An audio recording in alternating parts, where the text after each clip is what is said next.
Well, I think we've had enough talk. It's time for the main event.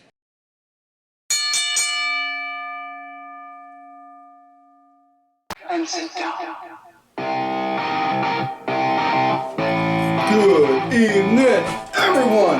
Welcome back once again to Vicious Rant. Cynical saying your host, Mr. Main Event himself, the often imitated, never duplicated Superstar Tim Vicious, and we're gonna go over Raw this week. Was it in San Antonio, Texas? And well, I'm not gonna lie, I always make the argument wrestling fans do need to limit expectations, you know, and all, but I fell victim to not limiting my own expectations because I don't know how I did it, but I convinced myself, oh, they're in San Antonio, it's Texas, it's WWE, they got a good idea, they got a good, decent friendship with the city and the state, so yeah, maybe we'll get a run in, we'll have a small little cameo, if you will, from Shawn Michaels, and we did not, and part of me felt a little disappointed, and then I had to remember, you know, you really need to limit your expectations. No one ever said nothing about Shawn being there. Nothing was even hinted about the possibility of Shawn being there, so don't do that. Don't do that to yourself. Yeah, I did. So, before we get into the show, though, big news, breaking news that broke the day of this recording. It was officially announced. Paul Heyman, mein Savior Paul Heyman, is going into the WWE Hall of Fame, and I cannot, words cannot put, I'm so lost with words of joy, I don't even know on how to say it right. I'm at a loss of words on how happy I am for Paul finally getting the recognition, getting the praise that he deserves, because being a South Philly kid with the ECW arena just a few blocks from my house, man, those three letters to this day, 38 going on 39, those three letters still hold so much to me. Still means so much to me, I can't describe it. Not only that, he helped jumpstart so many guys' careers. And I'm not just talking in ECW like RVD or Taz or Tommy Dreamer. No, you want to look at other guys that he helped build? Let's take a look at his time in WCW. He helped get Steve Austin off the ground. He worked with Rick Rude. You know, hell, he did his time with AWA, with Vern Gagne. It's, honestly, I could do an entire episode about Paul Heyman, but I'm not going to sit here and do that. But I'm just going to say, Paul, hands down, very creative mind.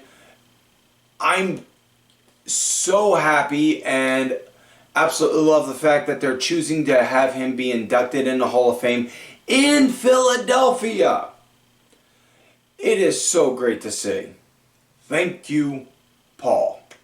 So, with that said, before we get into the show, we're going to switch gears and talk about last week via the SmackDown Rewind and the big highlights from last week's SmackDown. It started out with the Bloodline coming out, Roman, Jimmy, Solo, Paul, all out, and then introducing The Rock. The Rock comes out wearing like a $1,500 or $15,000 looking Versace vest. And folks, this segment went long, like 30 minutes. It was well over 30 minutes. And to sum it all up, Rock trashed the town, trashed Cody, trashed Seth, and then proposed a challenge for night one of WrestleMania, a tag match, Cody and Seth versus Roman and The Rock. Now, if Cody and Seth win, the Bloodline will not be anywhere near the match with Cody and Roman. Nowhere near it whatsoever. Which some people have speculated could be the way to help introduce Tama Tonga since he's no longer in New Japan. Maybe, question mark, maybe not. However,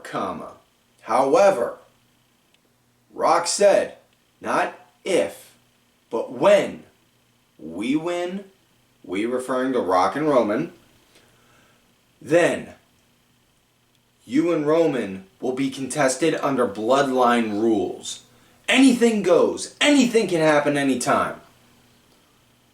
So, then as The Rock's about to end it doing, if you smell, then Roman just puts his hand on the mic. Rock lifts his head up, Roman looks at him. Before we go any further, I need you to do one thing for me. Acknowledge me. And everyone's just like, oh, shit? What?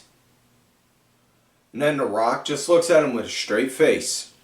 Roman Reigns, I acknowledge you, my tribal chief. And it's like, whoa, did we just witness somebody literally selling their soul on live television? Because I feel like we just did. I feel like we just witnessed somebody selling their soul on live TV. Holy shit. So, yeah. Then that ended. So, as far as matches that happened on SmackDown, Naomi went against Tiffany Stratton, and according to the rumors and the gossip, and take rumors with a grain of salt, apparently this match had time cut off of it and the entrances were cut. Both girls got the jobber entrances. No music, no nothing on TV. Because Rock went about 10 minutes over on his segment, on that promo. And honestly, I'm going to say this about that. I've said it before when people have complained and put it on my timeline on Twitter. Oh, Rock takes too long. Rock talks too long. Rock does this. Rock does that. Okay, I get you feel that way. But you try being one of the people in the back. You try being one of the people that work back there and have not just the balls, but the wherewithal to think you can go up to The Rock and say, hey, Rock, you went 10 minutes too long on that segment. Because I guarantee that person is going to wind up either being the coffee bitch and just fetch everyone's coffee for the rest of the night, or fetch coffee for the entire crew for the rest of their career, or wind up getting shit canned and getting fired.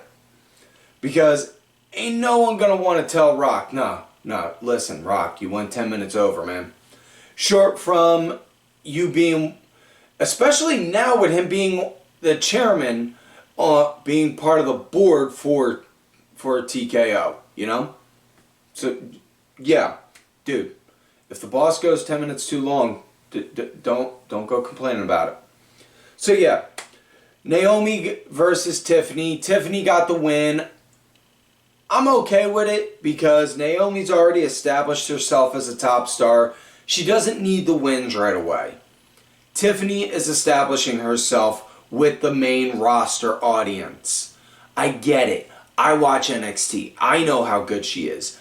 There are people that do not watch NXT, that don't know who she is and don't know how good she is. Let her get a couple wins under her belt. It's not going to hurt people, I swear.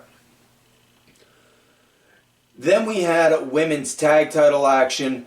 Bayley and Dakota Kai go, baby, they're going up against the Kabuki Warriors, if you will. Got Kairi Sane. She does the insane elbow, if you will. Of course, it's not as insane as the bionic elbow from American Dream of the Rose.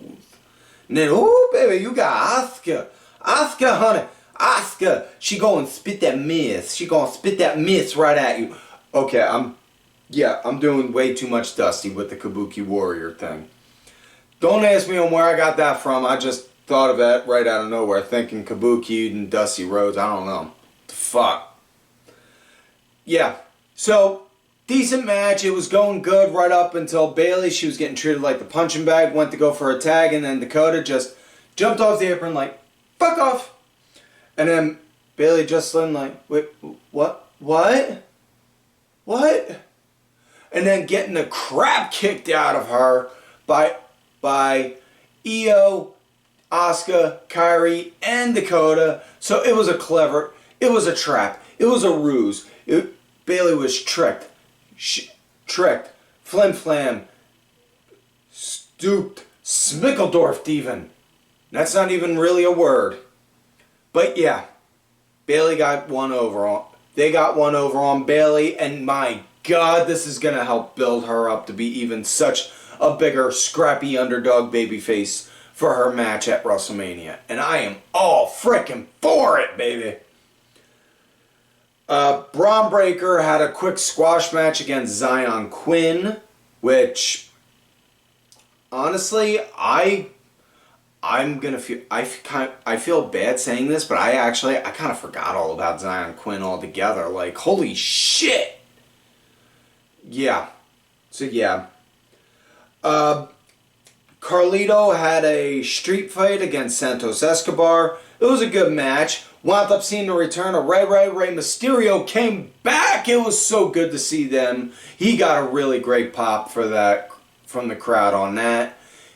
He wound up helping Carlito get the win against Santos. And then we had Randy Orton doing a match against Austin Theory. And this came to be because Theory and Waller, they were laughing, looking at something. And then it was something with Randy getting knocked. It was when Randy got knocked out by Logan Paul. And then Randy snuck up on him. Hey, that's funny, huh? Yeah, that's funny seeing me knocked out. Hey, here's an idea. How about I go talk to Nick Aldis and I get a match tonight with one of you two goofs and I knock you out and see on how that funny that is, huh? So, yeah. It was a good match. Kevin Owens was on commentary. I love Kevin Owens on commentary, man, because he does what he does best. He just never shuts up. And he was going.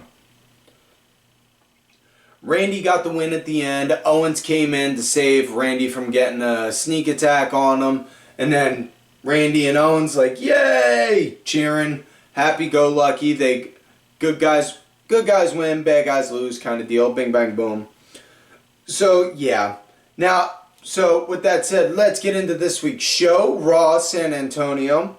So, we already talked about the main thing that happened on the show, the opening segment. Well, we didn't actually. I'm sorry. I said we were gonna. That was a brain fart on me. Cody came out, then introduced Seth, and they basically did their version of a politician answer where they talked a lot, but they didn't give a straightforward answer on do they or do they not accept that challenge. And then at the end, Cody and Seth wound up saying, we'll be at SmackDown this Friday, and we'll give you our answer then. But, as Seth was coming down to the ring, they did announce on commentary, Cole did say it on commentary, clear as day, and they even showed the little graphic on the bottom. His match against Drew McIntyre is on night 2 at WrestleMania. So, yeah. I'm pretty sure all bets are it's tag matches happening. So, yeah. So let's get into our first match of the night. Dominic Mysterio versus Gunther. Good God almighty, this was good. Gunther leading right at the start with Dom trying to get a fight back after the commercial break. But man, it was just... whew. Man, oh man. Excuse me. I know a lot of y'all hear me use that analogy, like seeing a 5-year-old pick a fight with Mike Tyson in his prime.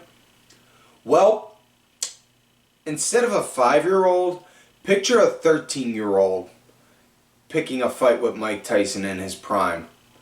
And that's pretty much on how this looked, because it was damn good. I thoroughly enjoyed it. But my God, Gunther just was like, oh God, dude, just end it already. Come on, he's already dead. Like, yeah. It came to an end when Gunther, he had Folks, you got to look and see this for yourself. The power bomb itself. He hoisted Dom up, held him up for like a good 3, maybe 5 seconds, it felt like, and then dropped him. And I mean like dropped him like you thought he had like an 80-pound bag of cement over his head and was just like boom, and threw it and just let gravity take over. And then after that, he rolled him over, put him in a Boston Crab. Dom tapped out. They then announced later on in the show that next Monday they're going to do a gauntlet match, and the winner is going to face Gunther at WrestleMania. It's going to be Sami Zayn, Shinsuke Nakamura, Ricochet, Bronson Reed, excuse me, JD McDonough, and trying to remember the fifth gentleman. Chad Gable, I apologize. Momentary lapse in judgment. And yeah, so honestly, smart money, it's going to be between, honestly, I see it more so coming down to either Sammy or Gable. Because I could see either guy winning that. So next matchup we have women's tag action. We had Shayna Baszler and Zoe Stark going against K2, Kaden Carter, and Katana Chance. Shayna and Zoe, they were leading into the break. Damage Control was literally sitting on the commentary table in front of Pat McAfee and Michael Cole, and the whole time Pat McAfee was complaining, well, you know, I'd do a lot better calling this match if I could see what was in front of me, but instead I can't because Damage Control is sitting right here on the table, which, again, I've said this before about Pat McAfee on commentary. It is such a blessing because really hearing an actual fan's perspective doing the commentary, it's nice to hear. It is. It's a nice change of pace. Excuse me. Like I said, Shayna and Zoe, they were leading into the break. After the break, Kaden and Quintana, they were leading for a good bit. Match came to an end when they did the party roll, I believe they call that finisher.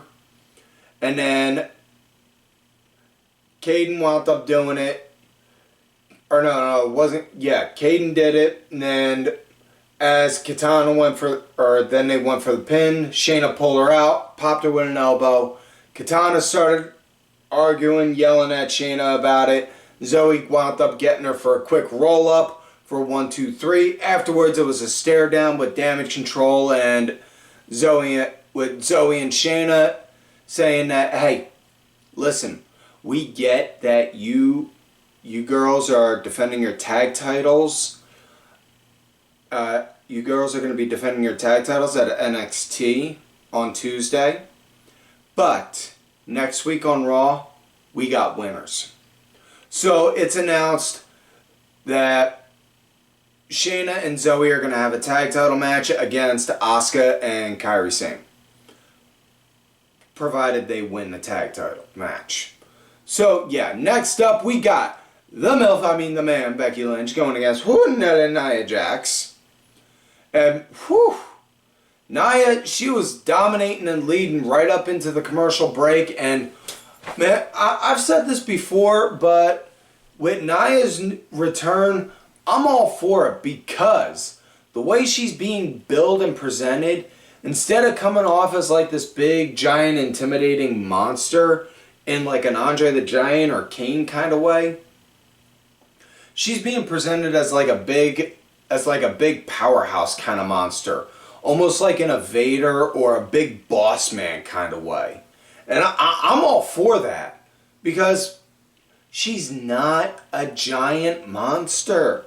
She's a big girl. But she's not big like giant wise. So don't treat her like that. You know? Now, Becky, she started to get a fight back post-break. And that match wound up coming to an end as Becky was starting to build a comeback. Nia stopped her. Wound up going for a Dominator. Missed. rolled out of the ring, went to go get her bearings. Whoo. Turned her head, and next thing you know, Liv Morgan showed up out of nowhere. Wham! Popped an elbow on her, and then started getting in the ring, screaming and yelling at Becky. Liv Morgan walked away, and then Becky was like, grabbed Liv. Them two start slugging at each other, and then Nia winds up stepping in. It turns into a 3 on everyone fighting everyone kind of roll, and then Nia walks out. And at one point, as she's leaving, she gets up in a fan's face, starts screaming, yelling, takes the fan's hat off them, and then whoosh, throws it back out into the crowd. So not only is Nia Jax a damn dirty heel, she's also a damn dirty hat thief. Wade, make a note. We need to try and get damn dirty hat thief as a copyrighted so we can try and get that as some merch. Yeah. Next up, we had Andrade making his return match on Raw since his return from the Royal Rumble, going against another guy who, honest to God, I forgot all about, and I feel bad on it in a way. Apollo Crews, because, man, I freaking love Apollo Crews.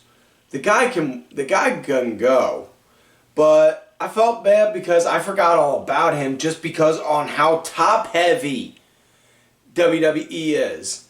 And they're not top heavy in a bad way. And this is, I mean, if you want to split hairs, you could say, yeah, this is a bad way. Because you got guys on the undercard that are so good you forget are there. But, I don't know, in a way it's kind of a good thing and a bad thing. Because you got somebody that's really good, but you're like, you know, we also got this guy here who's really good. Kind of, I'm going to go off on a tangent and I don't want to. Either way, Andrade wound up getting the win. There was a lot of good back and forth into the match. It was a short-lived match. It was just meant to make Andrade look good. It was some back and forth action. He got the win doing the running knees in the corner. And then doing the La Sombra, the hammerlock DDT of his. Next up, we got tag action again. Finn Balor and Damian Priest going against Ludwig Kaiser and Giovanni Vinci from Imperium. So, this had a lot of good action right here. Excuse me, I'm sorry. Finn, he was the punching bag for a bit at the start, with Judgment Day leading the pace up until the commercial break. Post-commercial break, Finn wound up becoming a punching bag again. Priest wound up getting a hot tag in, cleaning up house. And man, like I said, this was a damn good match. Like, I really enjoyed this match. And it was good. I thought it was nice. It came to an end when Priest wound up hitting a South of Heaven chokeslam on the Giovanni. And before that, Priest looked at Finn's like, it's time for the prince to fly, because he knocked Ludwig Kaiser out of the ring, and then looked at him. Finn went to go get a running start. Priest pulled the rope down so Finn could go and do a jump over, and then wound up hitting the finish. So next up, we had Sami Zayn going against Ivar from the Raiders, because Sami was getting interviewed. Ivar didn't like the fact that he wound up getting a spot in the Intercontinental Gauntlet, and that Sami got a spot in the Gauntlet and he didn't. So, yeah. Before the match, the biggest, honestly, as much as I want to talk about the match, the biggest takeaway from the match has to be hands down. Valhalla came out, she was wearing the antlers, and then, as she got to ringside, got on the commentary table, took off the antlers, and put them on Michael Cole. And Michael Cole did the entire match with those antlers on. He just held the microphone up to his ear like this, like that, and yeah, folks, the picture's out there of Michael Cole wearing it. That is now going to be, hands down, one of the funniest pictures when we go back and talk about post-pandemic era, because listen, we don't talk about the lockdown and we'll vaguely reference the Thunderdome era. But when we talk about post-pandemic wrestling, that picture has to be mentioned. That's all I'm going to leave that at. So as far as the match with Sammy and Ivar goes, Ivar, he was pretty much leading and powering over Sammy right up into the break. Sammy, he was fighting post-break, trying to build up a good bit of a comeback, but it was always like 1 forward, 3 backwards kind of deal with him on that. He got the win though when Ivar took him down. He went up for the Doomsault. When Sammy rolled out of the way, so Ivar missed. Ivar then over in the corner. Sammy then, boom, popped him with a haluva kick. 1, 2, 3, that was it. Afterwards then, Big Bronson Reed, the big strong boy, wound up coming down, beating the crap out of Sammy, and then hit him with a tsunami. So yeah. Now we come to main event of the night. Jey Uso, Drew McIntyre. This has been building up for a while.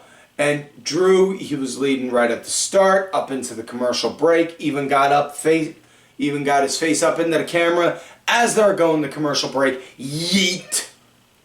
So yeah, angry petty Drew McIntyre is one thing.